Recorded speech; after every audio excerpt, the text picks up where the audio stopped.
దగ్గర ఉండేటువంటి గుట్టలు ఏవైతే ఉన్నాయో గుట్టల కింద ఏవో విలువైన ఖనిజాలు ఉన్నాయని కాంట్రాక్టర్లు దృష్టి దాని మీద పడడము, ప్రభుత్వం దానికి అనుమతి ఇవ్వడము, వాళ్ళు అక్కడ గుట్టలు తవ్వడం అనేది ప్రారంభమైనప్పటి నుంచి కూడా ప్రజలు దాన్ని వ్యతిరేకిస్తున్నారు. ఆ గుట్టలు పోతే, ఆ గుట్టలు విధ్వంసం అయితే మొత్తంగా ప్రాంతం అంతా విధ్వంసం అవుతుంది. తర్వాత పర్యావరణం దెబ్బతింటుంది. అక్కడ ఉండేటువంటి పశువులు, మేకలు అన్నీ కూడా ఆ గుట్ట మీద ఆధారపడి ఉన్నాయి. కనుక ప్రజలు వద్దనుకున్నటువంటి దాన్ని ప్రభుత్వం వాళ్ళ మీద రుద్దడం అనేది అప్రజాస్వామ్యం.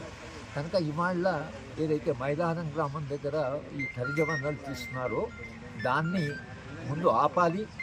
లోకల్ ప్రజాప్రతినిధులు కూడా బాధ్యత తీసుకోవాలి.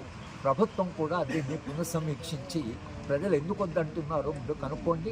నిజంగానే దానివల్ల వాళ్ళు విధ్వంసం జరుగుతుందంటే ప్రాజెక్టును ఆపాలి, దాన్ని వెనక్కి తీసుకోవాలి. కేవలం ఖనిజాలతో కొనుక్కడికే మనం ప్రజల యొక్క జీవిత విధ్వంసం చేసేటువంటిది అది ప్రభుత్వం యొక్క విధానం కాదు, అది ప్రజాస్వామ్యబద్ధం కూడా కాదు.